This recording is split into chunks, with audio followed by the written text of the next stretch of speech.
Mas vamos orar, meus queridos, para que Deus conduza essa conversa, essa aula, aquilo que eu já tenho preparado e revisado, né? Essa aula é uma aula que eu já tenho dado, então não é uma aula nova, mas é uma aula talvez nova para vocês. Então, que Deus abençoe aí nosso tempo. Querido Deus, que o Senhor seja presente conosco, ó Deus, que o Senhor seja engrandecido também e honrado com a lembrança dos princípios bíblicos sobre como educar os filhos, sobre disciplina, sobre limite, e que eles estejam pautados não no modismo do mundo, ó Deus, mas estejam pautados na Tua palavra, Pai. Amém. E é para estudar a Tua palavra e Te honrar que nós estamos aqui. Em nome de Jesus. Amém. Amém. Eu acho que nenhum de vocês, exceto o Edilson e o Márcio, ouviram a minha aula ainda, mas eu costumo dizer que eu dou muitos exemplos familiares, né? E nesses exemplos que eu dou, eles todos estão sendo abençoados pelos filhos e pelo marido. Então, eu sempre peço a permissão deles, porque afinal de contas, às vezes eu vou falar das aprontações que eles fizeram e da forma como a gente conduziu, né? Então, só para vocês saberem que eu não estou falando mal deles, né? Eu vou contar muitas vezes alguns fatos e como a gente conduziu as coisas, e os dois estão acenando positivamente que eu poderia dar essa aula. Toda vez eu peço a permissão deles, tá? Mas para vocês que não me conhecem muito, eu sou a Rose e eu sou esposa do pastor Wagner Fonseca.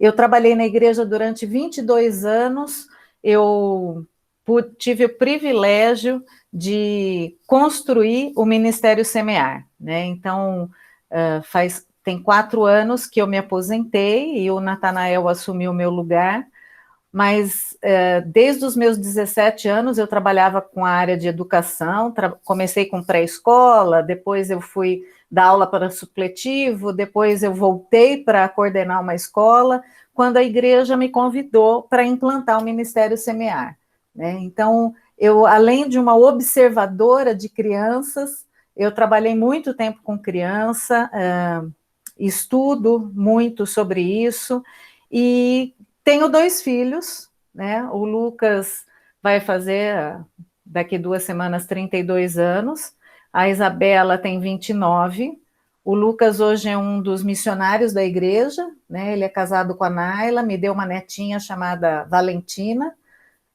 A Isabela mora na Inglaterra, como eu estava contando para vocês, casou com um rapaz inglês, né? E também tem uma netinha chamada Antonella. Deus brincou comigo ano passado, porque as 2 netinhas nasceram numa questão de 4 dias de diferença. Então, eu não tinha nenhuma, de repente eu tinha 2 em questão de 4 dias, né? E tem sido uma bênção. Um dos nossos objetivos, meu e do Wagner como família, que eu sempre pedi a Deus, é que a minha família se multiplicasse e que eu pudesse ver isso de alguma forma, né? E que fossem pessoas que crescessem na palavra. Eu e o Wagner, nós fomos os primeiros convertidos das nossas famílias. Então, eu vim de uma origem católica, o Wagner também. Eu fui a primeira pessoa que se converteu na minha casa. Eu tinha 17 para 18 anos quando isso aconteceu, né? E o Wagner também foi a primeira pessoa que se converteu na casa dele. Então, nós não temos a origem evangélica, né? Então, para nós sempre foi um anseio poder ver nossa família crescer. Nós olhávamos famílias que já tinham o avô, o bisavô, né? O Edilson vem numa família assim, todos cristãos, mas a gente era a primeira linhagem aí dos cristãos, né? Da família. Então, assim, o nosso desejo sempre foi esse. Por um outro lado, justamente por não virmos de lar evangélico, nem nada, a gente ficou muito perdido no começo da criação dos nossos filhos, né?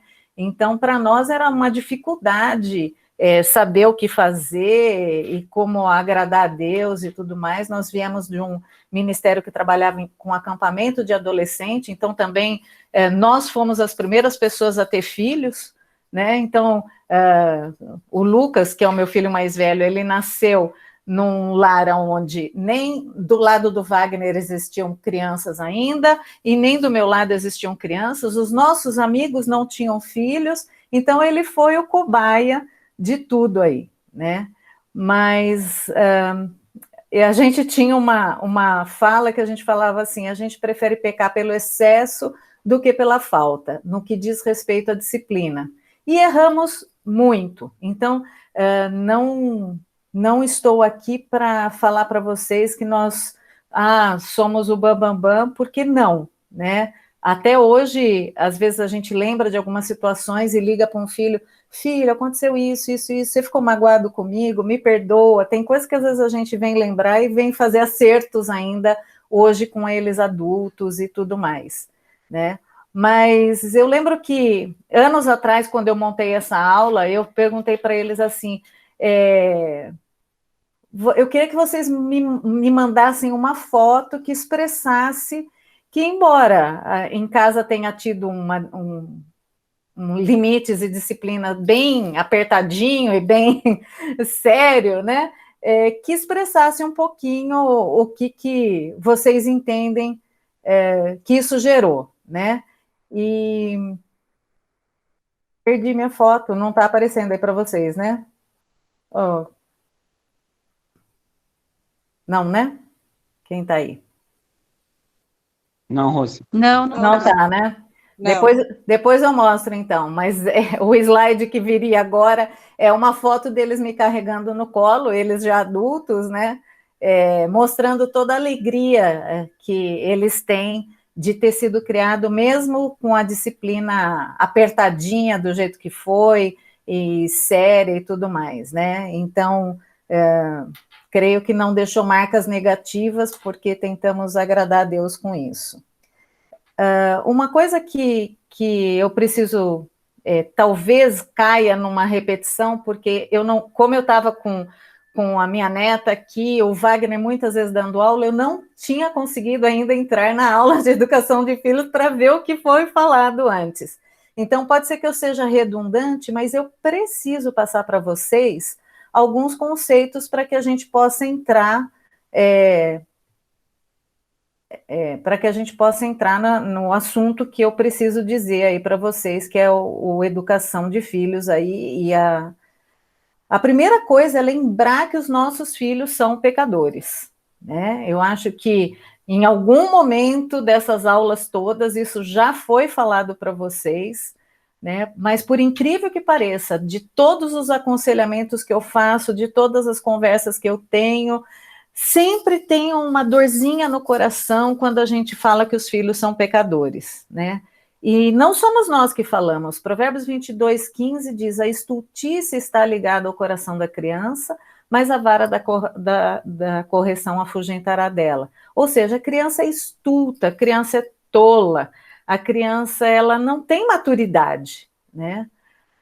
Eu gosto muito desse verso que fala que eis que em iniquidade fui formado e em pecado me concebeu minha mãe. Quer dizer, eu não gosto desse verso porque somos criados no pecado, né? Fomos concebido no pecado. Mas eu gosto desse verso porque ele prova que desde o ventre, a gente já vem com a raiz do pecado. Então, muitas vezes, alguns pais falam assim: você acredita que meu filho fez isso? Você acredita? Lógico que eu acredito. Olha o que a palavra de Deus fala, né? Fala que eu fui formado em iniquidade, né? Desde o ventre da minha mãe me concebeu com o pecado, né? Então, não tem como não acreditar, né? Agora que eu estou de novo nessa fase de criança pequenininha com as netas e tudo, é nítido você ver o pecado enraizado no ser humano, né? Então a gente percebe sim, desde bebezinho, que tem pecado, né? Às vezes a gente quer ser enganado, né? Então, esse uma das ideias que eu precisava lembrar vocês, que nossos filhos são pecadores desde o momento que eles nasceram. A segunda coisa que eu preciso lembrar vocês, que é uma lembrança, porque eu acredito que nas aulas já foi falado, é que os pais são autoridade na vida dos filhos. Né? A palavra de Deus nos exorta a estarmos em sujeição à autoridade. Então, se você pega lá, fala para o servo ser obediente ao seu senhor, fala para os filhos serem obedientes aos pais, para a esposa ser sujeita a seu marido. Então, existe hierarquia. Né?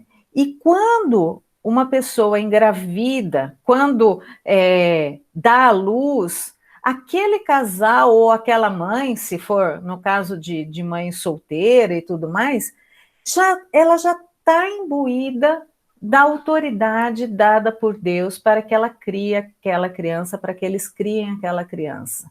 Né? Então, Deus já institui, quando Ele permite que uma criança nasça, Ele já institui quem vai ser a autoridade dessas crianças. Né? E essa autoridade é dada aos pais. E é tão interessante porque esse sistema é um sistema muito sábio, amável, e ele não pode ser menosprezado, né? Porque senão ele coloca em risco os interesses dos nossos filhos. E é interessante também porque a autoridade ela é dada por Deus, só que ela é reconhecida pela sociedade. Se nós olharmos a Constituição, existe na Constituição a autoridade dos pais em cima dos filhos, tanto é que, por exemplo, se você tem um filho que pega o seu carro, dirige, bate o seu carro, quem é acionado não é seu filho, é você, porque você é autoridade em cima do seu filho, né? Então, nós não podemos esquecer disso. Os pais, tanto em Deus como pela sociedade, nós estamos imbuídos de autoridade sobre os nossos filhos. E muitas vezes a sociedade, ela tenta tirar isso de nós, sendo que a própria Constituição nossa, ela nos apoia nisso, e como nós mesmos queremos nos safar dessa autoridade. Muitas vezes nós queremos delegar essa autoridade. Né? Para quem não sabe, eu depois que eu saí do CMA, antes eu já fazia isso de alguma forma menos formal, né? Mas eu estou na área de aconselhamento também. E a maioria das pessoas que me procuram por uma questão de educação de filhos. Né? E é muito interessante que às vezes a pessoa, por não conhecer o que é um aconselhamento, ela me pergunta assim, e eu levo minha criança quando para você? E eu falo, olha, mas não é assim que funciona. O aconselhamento é para que você seja instruído, para que você seja autorizado. A gente nasce com manual, diferente do que falam, né? Porque nós temos a palavra de Deus que nos norteia, né? Então, nós nascemos, sim, com um manual de instrução. Né? Então, muitas vezes os pais, principalmente aqueles de bebê recém-nascido, falam, ai, não vem com manual, que pena. Vem sim, a gente vem com manual, né? Então, isso é uma coisa que a gente precisa lembrar e que nós precisamos ser proativos, nós precisamos ser intencionais pela guerra da alma dos nossos filhos, tá? Então, nós precisamos ser intencionais, nós precisamos realmente desejar, ser desejosos de lutar pela alma dos nossos filhos e não só pela conduta deles, porque muitas vezes nós queremos só corrigir como eles têm se conduzido, as consequências, né? Só que isso envolve muito tempo de quantidade e de qualidade, né? Aquela história, o que importa é a qualidade e não a quantidade, não. Nós precisamos de quantidade, nós precisamos de qualidade. Tem sido muito interessante nessa época da quarentena, que alguns... Fala, Edilson, você quer colocar? Não, sempre que a gente cita isso, eu gosto de lembrar de quando você conversa com alguém que estudou piano ou com uma professora de piano. né? Uma aula de qualidade não vai se substituir às horas de estudo que o aluno tem que ter para ser um bom pianista. Precisa treinar, né? Tem que treinar.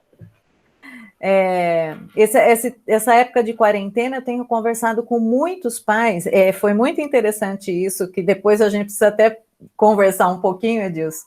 Logo que a quarentena começou, eu recebi, assim, várias mensagens, pelo menos umas 8 mães, desesperadas porque pegaram seus filhos ou filhas mexendo nas suas partes íntimas, né? Então, acho que o fato de ficar mais em casa, a criança ficar mais ociosa, ou a mãe e o pai ficarem mais atentos, porque está todo mundo em casa, eles começaram a perceber isso. Então, foi recorrente a minha conversa com pais sobre o assunto de educação sexual para a criança, né? Mas uma coisa que tem sido interessante é como os pais, de alguma forma, embora exaustos com as aulas online e tudo mais, eles têm desfrutado, aqueles que realmente estão interessados na educação dos seus filhos, eles têm desfrutado de tempos preciosos com os filhos. Eu tenho ouvido de algumas mães, inclusive, de fazer aula em casa direto, não voltar mais para a escola, porque ela tem se deliciado em estar com os filhos. E eu louvo a Deus por isso, né? Porque muitas vezes a gente perdeu esse ritmo, né? Na minha época, as mães ficavam muito com os filhos, né? Hoje em dia tem algumas mães que se dedicam realmente aos filhos, mas muitas vezes a gente está com várias ocupações e o filho vai ficando, né? Então precisa de quantidade, precisa de qualidade, tá? Deixa eu ir para o próximo slide aqui. Muito mais que um direito de sermos autoridade, é um dever e responsabilidade, né? A autoridade, ela equivale à capacidade de mandar, de proibir e de decidir. Talvez eu falando isso para vocês, eu fique muito mal vista, né? Mas nos dias de hoje, é muito difícil ver um pai que manda, que proíbe, que decide, né? E os nossos filhos, eles vão ser eternamente agradecidos aos pais pelo exercício da autoridade, porque eles vão aprender com clareza o que é certo, o que é errado, né? Então, não fiquem com medo e achando que você é autoritário, porque você está mandando, você está decidindo, né? É para isso mesmo. Os nossos filhos, eles têm o privilégio de ter pais. É privilégio.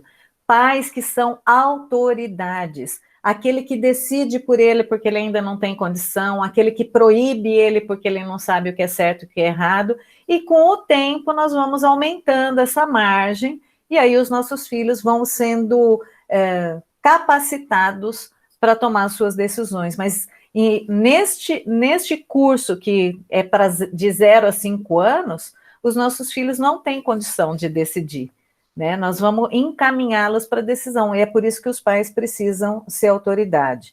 Então, eu já lembrei vocês que as crianças são pecadoras, que os pais são autoridade, e a terceira coisa que eu preciso lembrar a vocês é que os filhos precisam obedecer aos seus pais, tá? Parece que eu estou falando assim, uma grande novidade, mas é tão interessante que muitas vezes quando eu converso com os pais, eles me narram algum evento, alguma coisa que aconteceu, e eu falo assim, quem que obedeceu nessa história? Quem que saiu ganhando nessa história? E quando o pai e a mãe param para pensar, e eles percebem que foram eles que obedeceram os filhos, ao invés dos filhos obedecerem, né? Então, a gente pela pressa, pelo nosso dia a dia, pela não querer ser incomodado, muitas vezes a gente cede e, na verdade, quem acabou obedecendo à vontade do filho fomos nós e não o filho nos obedecendo. E eu gosto muito do que está projetado aí para vocês, essa ideia não é minha, essa ideia é do Davi Merck, que a obediência, ela é com 3 Is, né? Ela precisa ser imediata. Depois tem os textos bíblicos para vocês acompanharem, porque não dá tempo da gente ler todos. Ou seja, a criança, quando eu dou uma ordem, ela precisa obedecer na hora, né? Então, se você gostaria que fosse guardado os brinquedos, e você vê que a criança está brincando, você fala, guarda o brinquedo agora, você tem 90% de chance de não ser obedecida. Agora, se você fala assim, daqui 5 minutos você vai guardar o brinquedo, e você cumprir, você está dando uma chance para a criança e se desinteressando daquilo que ela está fazendo, para que ela te obedeça. Mas a obediência, a criança precisa obedecer na hora.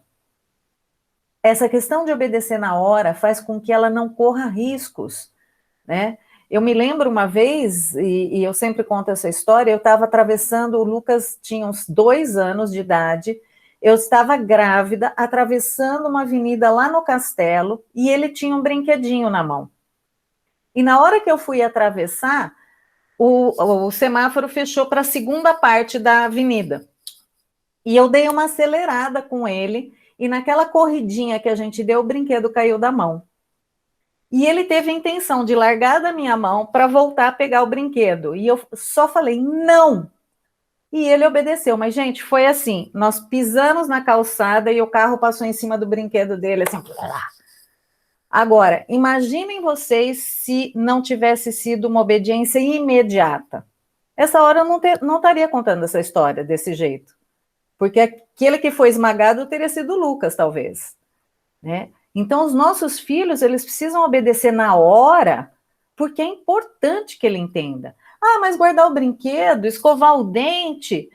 Acontece que se ele negocia essas coisas pequenas, daqui a pouco ele começa a negociar as grandes também. O outro I da obediência é que ela tem que ser feita por inteiro, né? Até o texto bíblico que está aí é aquele texto bíblico que Deus dá uma ordem para matar todos, e de repente vai lá o profeta e escuta a ovelhinha bem na hora que ele está conversando, ou seja, ele não matou tudo, ele não matou todos, era uma ordem de Deus e ele deixou a coisa pela metade, né? Então, se você fala assim, eu gostaria que você guardasse todos os seus brinquedos, são todos, não é metade, não são 2, são todos. Então, os nossos filhos, eles precisam obedecer por inteiro. Não é, ele fez metade, já tá bom, né? E normalmente nós que costumamos diminuir as regras, né? E aquilo que a gente passou para eles. E a terceiro I, que é a parte mais difícil da gente identificar, é que a obediência tem que ser interna, ou seja, ela tem que vir do coração, né? Eu tenho que obedecer por dentro também, né? Muitas vezes, o Lucas sempre foi um menino muito obediente, e vocês vão ver que toda vez eu vou falar do Lucas e da Isa, e vocês vão ver que a Isa me deu mais trabalho em algumas horas, e o Lucas sempre tinha aquela aparência de bonzinho. Então, eu dava uma ordem, ele obedecia de imediato, ele obedecia por inteiro, só que agora que ele é adulto, ele confessa muitas vezes que internamente ele estava muito bravo. Ou seja, ele fazia o que era pedido, só que por dentro ele não estava em obediência. Às vezes nós conseguimos perceber isso no nosso filho, porque a gente percebe que o olhar está furioso, que ele está guardando os brinquedos, arremessando, então você percebe que, embora obedecendo, tem uma conduta que internamente não está ok, tá? Então, só para relembrar, nossos filhos são pecadores, nós somos autoridades na vida dos nossos filhos. Se você usa da sua autoridade ou não, é outra coisa, mas que nós somos instituídos como autoridade, somos, e que nossos filhos precisam ser obedientes, tá? Então, esses são os 3 princípios aí que certamente já foi visto em algum momento. Agora eu vou entrar diretamente naquilo que eu preciso falar com vocês, que é o limite, né? O que são limites, né?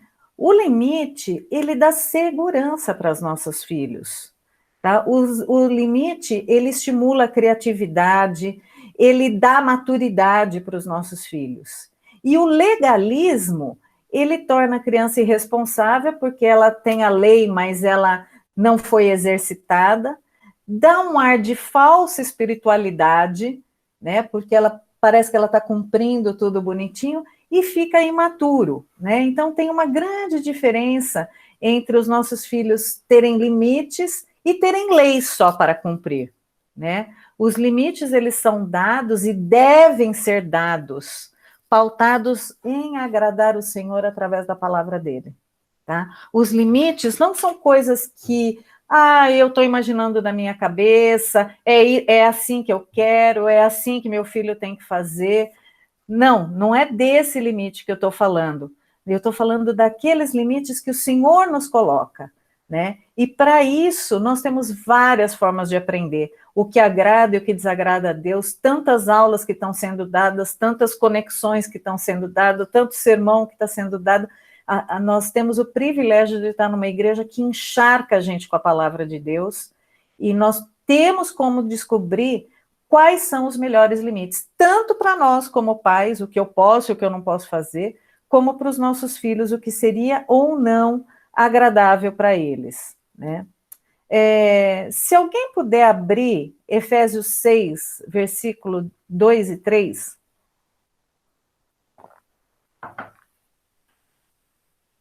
E ler para a gente.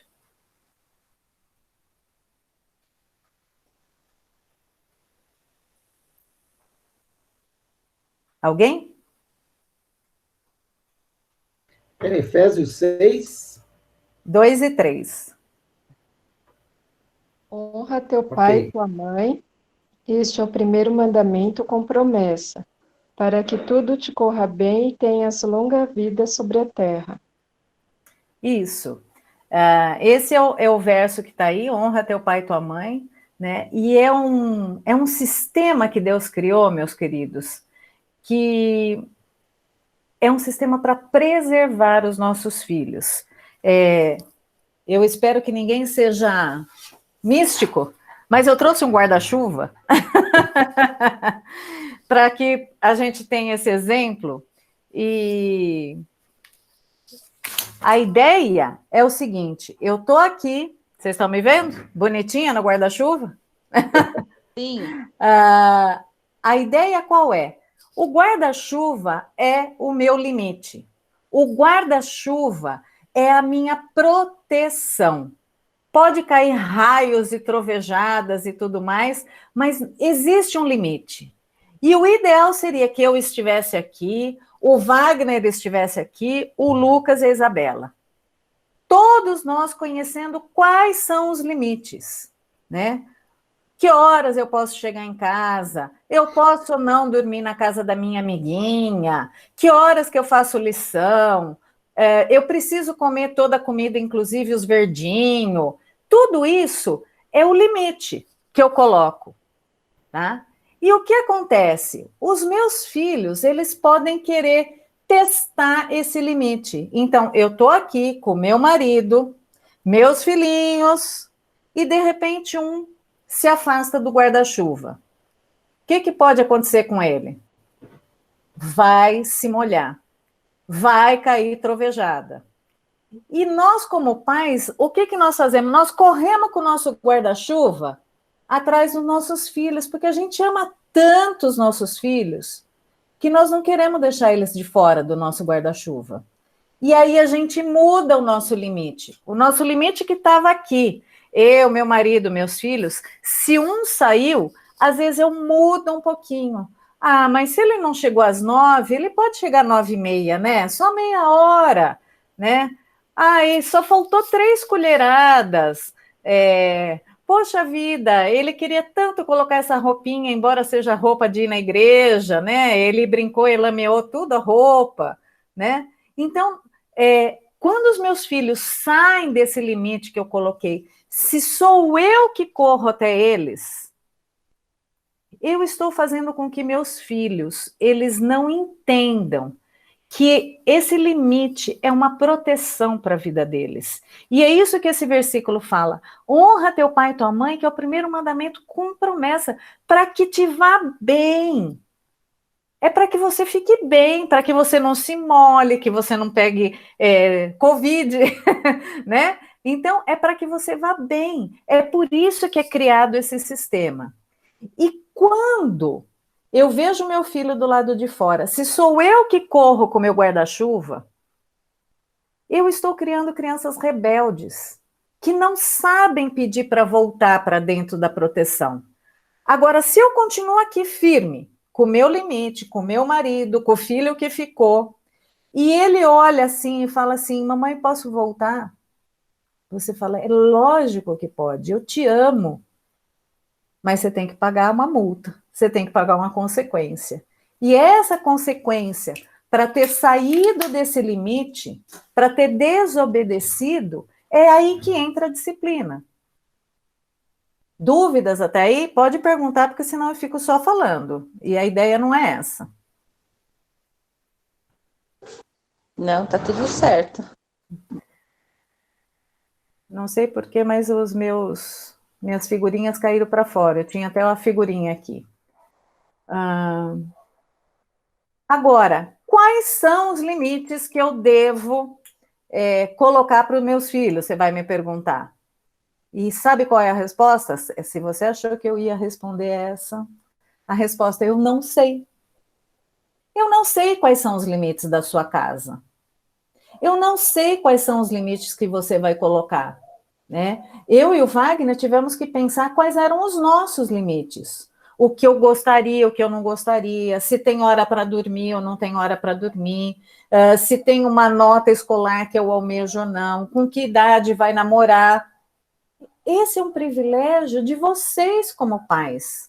Abrirem a Bíblia, conversarem vocês e descobrirem como você quer gerir sua casa, sua família, né? Eu não vou dar uma listinha aqui do que pode, do que não pode fazer, porque essa listinha do que pode, o que não pode fazer já está aqui. É só você ver como que tem que ser a honestidade, como é que tem que ser a forma de falar, como é que tem que ser a forma de agir, né? Então, isso já existe os princípios bíblicos. Resta saber o que vocês vão colocar para os seus filhos, né? Então, esses limites que nós precisamos descobrir, o Senhor Deus vai dar, né? Pode ter certeza disso, que se você não sabe como fazer isso, tem uma coisa muito legal, que é esse versículo de Tiago 1,5, que fala: se algum de vós tem falta de sabedoria, peça a Deus, que a todos dá liberalmente, e não lance em rosto e ser-lhe-á dada.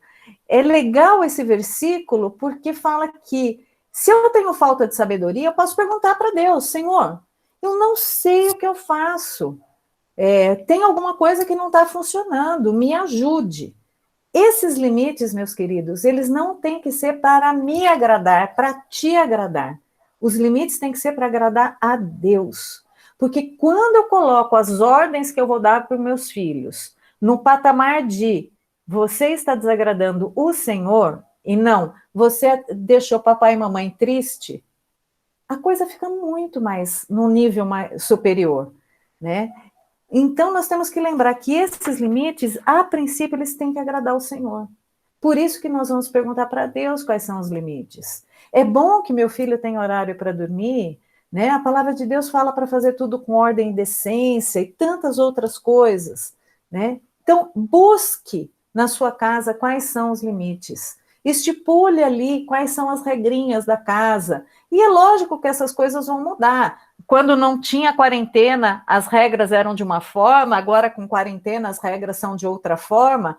Só que aqueles princípios, meu filho é pecador, eu sou autoridade, ele precisa me obedecer, não mudou porque tem quarentena. Os limites podem até mudar, mas a essência não pode mudar. Tá? Então, busque agradar a Deus quando você colocar os limites. Agora, uma coisa que é muito importante é que seus filhos saibam dos limites, né? Então, quando você vai aplicar o limite, você precisa ensinar o que você espera do seu filho. Porque senão você vai sair disciplinando e ele nem sabe por que ele está sendo disciplinado, né?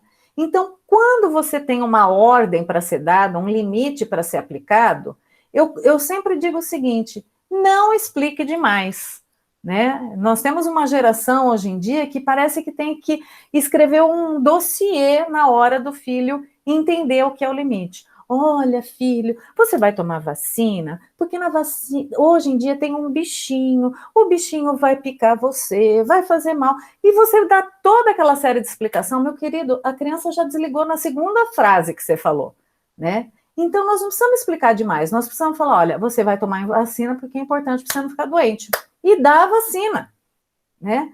Nós não é o falar demais que vai fazer com que nossos filhos nos obedeçam.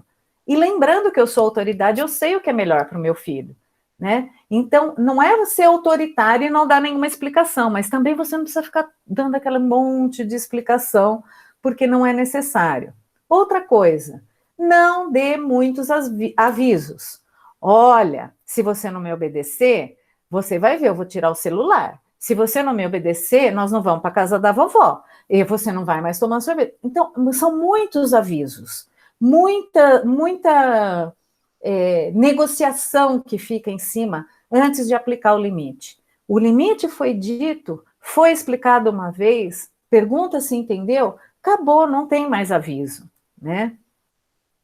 O segundo, não adule nem suborne para que a criança te obedeça, né? Então, olha, filhinho, se você ficar na sala direitinho, obedecer a professora, né? Que hoje em dia já está difícil acontecer isso.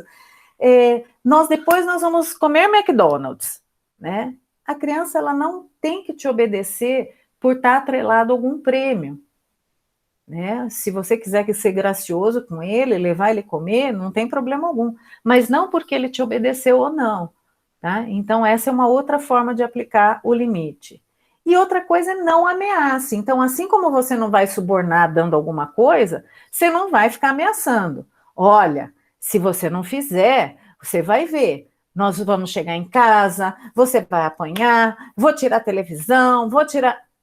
Então, não pode ser nem por suborno e também não pode ser por ameaça, tá? Então, a gente precisa lembrar que nós temos que comunicar os limites que nós estamos colocando, aquilo que eu espero do meu filho, para que ele entenda, que ele obedeça, né, sem essas coisas. Então, sem eu falar demais, sem eu ficar adulando, sem eu ameaçar, tá certo? Então, é dessa forma que eu coloco o limite que eu decidi, junto com meu marido, ou que é o bem-estar da casa aí, né? É interessante que com as netinhas aqui, com todo esse negócio de computador para todo lado, celular para todo lado, elas chegavam lá e apertavam às vezes um botão e aí você fala, aqui não pode, e elas entendem, com 1 ano e 6 meses, né? Tanto é que elas iam com o dedinho no botão olhando para a gente, para ver se alguém ia fazer alguma coisa, tá? Então, lembrar desses princípios. Eu gosto desse quadro aqui porque antigamente era assim, se você respondesse errado para sua mãe, chinelo na gente. Hoje em dia, quando a criança responde demais, vai para o psicólogo, né? Se você reprovava de ano, maior surra. Hoje em dia, você vai ficar sem o celular, né? Se você desobedecesse, chinelo também, né? Hoje em dia, não, nós vamos ter uma reunião em família para ver por que você está desobedecendo. Se falasse palavrão, o chinelo vinha na boca, né? E não, ele vai ter um momento de reflexão para que ele pense no que ele falou, né? Se fizesse birra, chinelo também. Aí não, aí ele está com birra, então ele vai para yoga infantil, né? Então, existia um excesso dos nossos pais, que tudo era na chinelada, né? Mas hoje em dia existe um excesso de outras coisas que não é o que a palavra de Deus diz para disciplinar, né? E esse que é o ponto, né? Eu não estou falando aqui que nós temos que machucar a criança, não estou falando aqui que nós devemos surrar a criança, né? Quando alguém fala para mim, hoje é tão difícil você disciplinar porque tem a lei da palmada, já leram a lei da palmada? A lei da palmada não impede que você coloque disciplina no seu filho. A lei da palmada não impede que você exerça autoridade sobre o seu filho, e muito menos que você coloque os limites. O que a lei da palmada faz é proteger a criança de abuso, né? É proteger a criança de ser espancada. Então, eu sou a favor da lei da palmada. Então, nós temos que tomar cuidado se nós não estamos deixando, muitas vezes, disciplinar em amor, que é o que a Bíblia fala, nos revestindo dessa questão, legalmente eu não posso, né? Nós não podemos cometer abusos, mas o que Deus pede que nós façamos com a disciplina é trazer a criança de volta para perto. Lembra aí da história do guarda-chuva? Querido, você quer voltar para cá? Então você tem que pagar um preço, porque você foi desobediente, né? E a hora que paga esse preço, ele volta para aquela proteção amorosa. Então a disciplina não é porque eu fiquei triste, porque eu fiquei irada, porque eu fiquei brava, porque a casa ficou bagunçada, mas é porque eu estabeleci um limite, meu filho desagradou a Deus, e por ele ter desagradado a Deus, ele precisa ser disciplinado para se arrepender e voltar, né? Essa é a ideia da disciplina, não é ir à forra, né? Então, a ideia da disciplina é realmente para que a criança tenha um coração arrependido e que isso gere amor depois, né? E não para revanche, porque não me obedeceu, tá? Hoje em dia, nós temos algumas pessoas que são pessoas conceituadas, por exemplo, Augusto Cury, ele fala sobre a disciplina o seguinte: se algumas palmadas acontecem, ela deve ser simbólica. Não é a dor da palmada que irá estimular a inteligência da criança e dos jovens. A melhor punição é aquela que se negocia. A palavra de Deus não negocia a disciplina, tá, gente? Então, não é bem isso que o Augusto Cury disse. Olha o que a palavra de Deus diz. A vara e a disciplina dão sabedoria, mas a criança entregue a si mesma vem envergonhar a sua mãe. Né? Então, é bem diferente do que essa frase do Augusto Cury, tá? Outra frase aqui do Isamitiba, que foi um educador muito conceituado também, fala: nunca se deve dar tapas no filho. Tapa é uma violência. O tapa é o primeiro degrau para o espancamento. Violência e castigo não educam, mas perpetuam as inadequações. Eu acabei de dizer que eu não sou favorável à violência, que a disciplina orientada pelo Senhor não é para causar espancamento, mas olha o que a palavra de Deus diz: não retire a vara da disciplina, pois se a fustigares com a vara, não morrerá. Tu a fustigará com a vara e livrará a sua alma do inferno, porque nossos filhos aprendem o arrependimento. Então, não é para você disciplinar a ponto de matar uma criança, de espancar. É o que a palavra de Deus está dizendo. Então, as pessoas, elas confundem muito, e nós, como cristãos, confundimos muito também, né? A forma como disciplinar. Outro texto: toda disciplina com efeito no momento não parece ser motivo de alegria, mas de tristeza. Ao depois, entretanto, produz um fruto pacífico aos que têm sido por ela exercitado, fruto de justiça. A disciplina dá frutos, e a gente precisa lembrar disso. E é por isso que nós disciplinamos. Nós não disciplinamos porque eu fiquei descontente com o que meu filho fez, eu não disciplino porque tudo me deixou irado, tá? Agora, eu falei que eu ia ser bem prática, né? Na forma como as coisas conduzem, e muitas vezes a pessoa chega para mim e fala assim: meu filho não me obedece. Aí eu falo: você disciplina? Disciplino. Nossa, eu sou muito bravo, né? Então, geralmente as pessoas se justificam. E aí eu pergunto como disciplina. Às vezes a pessoa disciplina muito e sem ser efetivo, porque não causou transformação no coração, e às vezes a disciplina é muito vaga. Então, eu vou dar dicas de como disciplinar filho pequeno. Bom, lá em casa, nós estipulamos que nós iríamos usar a vara, como a Bíblia diz, tá? Então, eu tenho até uma varinha aqui para mostrar de modelo, para quem quiser. A gente usa uma varinha assim, fininha, tá? Para que quando a gente dê uma varadinha, ela treme e dá aquele ardidinho no lugar certo, que é um bumbumzinho recheado, que já foi feito, né, propriamente para isso, né? Não se bate na cabeça, não se bate nas costas, não se bate em lugar que tem pouco recheio, né? Então, eu lembro que quando nós, não tendo vindo de família cristã, quando nós entendemos sobre educação de filhos pela primeira vez, o Lucas devia ter uns 5 anos, a Isabela uns 3, nós fizemos lá todo um aparato, fomos buscar uma varinha, lixamos para não ter nenhuma rebarba, e conversamos com eles, olha, nós aprendemos que a disciplina tem que ser assim, para agradar a Deus, então toda vez que vocês desobedecerem, nós vamos usar essa varinha, e guardamos essa varinha, num lugar bem difícil, para que quando eu estiver irada, eu não pegasse a varinha rapidamente, sem pensar, e espancasse meus filhos. Então ela foi guardada longe, para dar tempo de respirar, para dar tempo de fazer a disciplina de forma adequada. Muitos pais, quando vêm conversar comigo sobre disciplina, eu falo o seguinte: se você não tem tempo de disciplinar da forma correta, é melhor você não disciplinar. Porque a disciplina requer tempo, que foi uma coisa que eu falei lá atrás.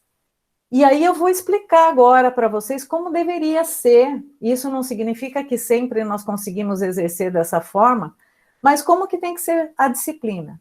Primeiro, dê ordens claras. Eu não quero que você mexa aqui. Você entendeu?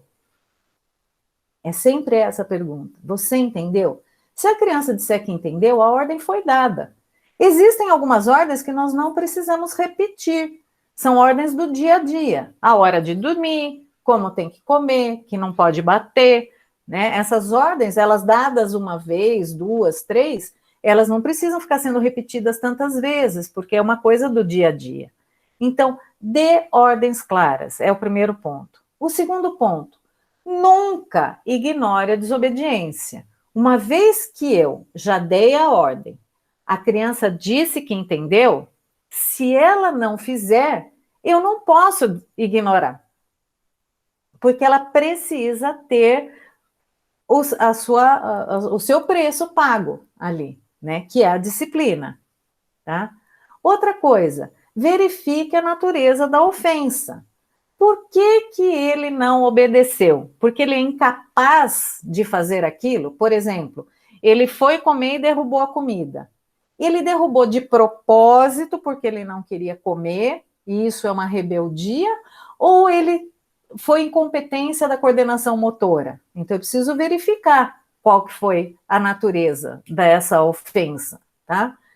Quarto, aplique a correção em particular. Até a lei da palmada fala isso, a criança não pode ser ridicularizada na frente dos outros, né? Se a disciplina é para trazer o filho ao arrependimento, trazer ele de volta para o Senhor, para agradar a Deus, eu não posso fazer isso em público, não vai gerar nada, vai gerar só vergonha, né? Então, aplique a correção em particular. Eu lembro que a minha sogra, ela não era convertida, hoje ela é, e ela não gostava que a gente disciplinasse os filhos na casa dela, né? E ela ficava na porta, aqui na minha casa você não vai disciplinar, aqui na minha casa. E a gente tinha que obedecer, porque não era na casa dela, então a gente falava, então nós vamos sair embora, né? Porque os filhos vão ser disciplinados, né? E depois ela compreendeu isso quando ela se converteu. Outra coisa, dê tempo para o filho chorar. Se você disciplinou, se doeu, se levou ele a pensar, levou ele, poxa vida, se eu fizer isso de novo, eu vou ter que passar por isso de novo. Ele precisa chorar. Então, precisa dar tempo para isso. Então, vejam que eu estou colocando para vocês que isso aqui não é assim, né? Desobedeceu, pum, tapinha, pum, acabou. Não, tem passos para acontecer. Eu dei a ordem, ele desobedeceu, eu vou perguntar por que ele fez isso, ver se foi incompetência dele ou se realmente foi rebeldia, vou para um lugar em particular, faço a disciplina, e aí eu tenho que dar um tempo para ele chorar. Chorar é uma coisa, fazer escândalo é outra, tá? Então precisa diferenciar isso. E o último passo que muitas vezes os pais esquecem restaure. Pronto, filho. Parou de chorar? Vamos orar, porque Deus te perdoou, papai te perdoa, a gente te ama, e acabou. Não fica falando 1000 vezes, não vai mais fazer isso. Você fica trazendo à memória aquele erro. Deus não faz isso conosco. Quando a gente pede perdão, quando a gente se arrepende, a gente está arrependido, e Deus não fica, olha lá, hein? Lembra que você fez. Não. Pode ser que ele apronte de novo. Aí você começa tudo de novo. Você deu ordem clara, ele ignorou, mas você não pode ficar trazendo à memória aquilo que você acabou de tratar, tá? E por último, esqueça a ofensa e volta à vida normal, né? Agora vai brincar, mamãe te ama e bola para frente. Uma pergunta que sempre me é feita, né, é quem disciplina? Eu morro de dó, muitas vezes, das mães que ficam muito tempo com os filhos, porque elas têm uma carga grande de disciplina, né, com os filhos. Gente, eu devo passar uns 5 minutinhos, tá? Então, se vocês puderem aguentar a mão aí. Então, tomem cuidado com isso. Quando o filho é pequeno, não dá para esperar papai chegar. Então, a disciplina tem que ser feita ali, porque a memória dele vai esquecer aquilo que ele fez, e não é bom, porque ele fica angustiado, né? Eu acho que quem já disciplinou criança sabe disso. Quando você disciplina, parece que a criança fala assim, aí você fala, nossa, parece que ele estava pedindo para ser disciplinado, e muitas vezes sim, ele tinha consciência de que ele estava errado, e quando ele trata isso através da disciplina, aquilo dá um alívio, né? Então, com criança pequena, você não pode esperar muito tempo para exercer a disciplina, né? Conforme a criança vai crescendo, você pode falar, olha, a hora que a gente chegar em casa, eu vou ter que disciplinar você e etc. Tá bom? Dúvidas até aí? Eu vou passar rapidamente, não é o nosso assunto, mas às vezes você tem filho maior, tá? Então, como disciplinar filho pré-adolescente ou adolescente? Primeiro, você adverte, tá? Então, você vai dar uma advertência, você vai falar o que você gosta, o que você não quer que faça. Então, se seu filho desobedeceu, a primeira coisa é a advertência. Você não está lembrado do nosso trato, não está lembrado do que a gente combinou. Então, existe uma repreensão verbal primeiro, né? É aquele famoso sermão, tá? Isso tudo dependendo do grau do que foi feito, tá? Terceira são as consequências naturais. Deixe seus filhos sofrerem as consequências naturais. Repetiu de ano? Repetiu de ano. Eu não vou lá pagar para ele ter uma segunda chance, para ele ter uma terceira chance, né? Bateu o carro, bom, você vai trabalhar para pagar. Não tem trabalho, você vai trabalhar aqui dentro de casa, vai ajudar na limpeza, vai ajudar. Tem que ter consequências naturais do erro que fez, tá? Muitas vezes hoje os pais eles acham que é amor não deixar os filhos terem a consequência dos erros dele. Ninguém gosta, gente. Eu não estou sendo má, tá? De falar isso. Até eu sempre pergunto para os meus filhos, né? Muitas vezes nós deixamos ter a consequência.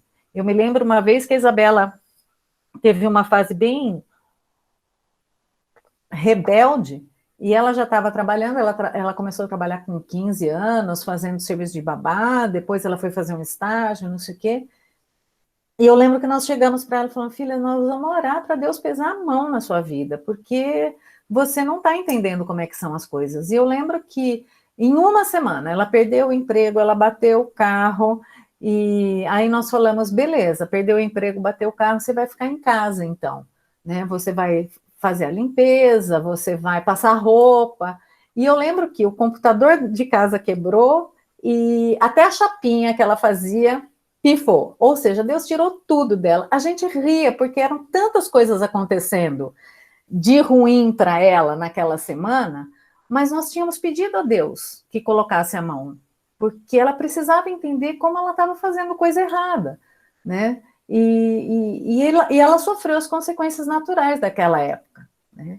E tem as consequências lógicas, né? As consequências lógicas são eu preciso perder o privilégio de alguma coisa, talvez, né? Vai mudar o horário de chegar em casa, né? Não vai ter passeio, não vai ter mesada. Então, essas são as consequências lógicas, aquilo que eu vou pensar.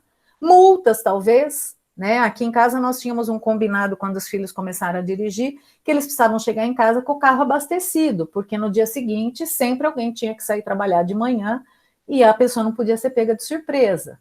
Caso isso não acontecesse, a pessoa ia pagar 2 vezes o preço daquele abastecimento do carro, então era uma multa. Outra coisa é trabalho. Estipule um trabalho para que ele pague aquele dano causado, né?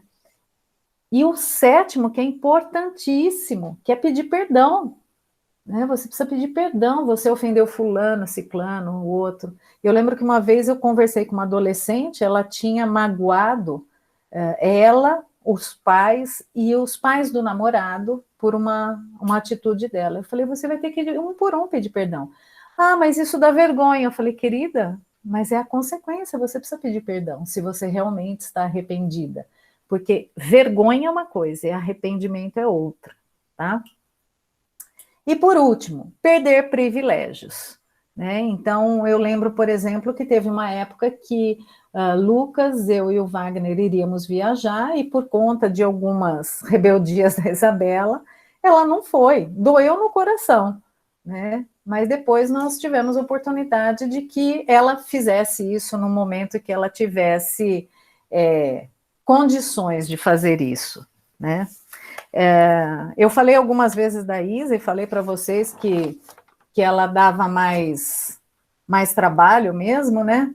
E uma coisa que é interessante é que quando a Isabela tinha 23 anos, ela teve a oportunidade de fazer um intercâmbio fora do país, foi onde ela conheceu o atual marido dela, e de lá nós recebemos uma carta um dia, e eu vou ler para vocês para terminar nosso tempo aqui. E ela escreve assim, a cartinha está com a letra dela, tá? É a carta original, e ela escreve assim, sou grata a Deus por ter nascido nessa família, que busca sempre honrar, servir e glorificar a Deus. Sei que cometi grandes erros que desgastaram vocês e o nosso relacionamento, mas Deus é misericordioso e transformou meu coração, a minha vida, e reconstituiu de uma forma maravilhosa o nosso relacionamento de pai e mãe, conselheiro, pastor, educadora, amigo e irmãos em Cristo que vocês são para mim. A distância tem me ajudado nesse crescimento e em nossa comunicação. De verdade, essa carta é só para agradecer e reconhecer tudo que vocês fizeram, fazem e farão. A saudade é forte, mas já estamos juntos de novo. Só uma coisa, eu amo vocês. E aí ela termina, sim, coisas grandiosas fez o Senhor por nós e por isso estaremos alegres.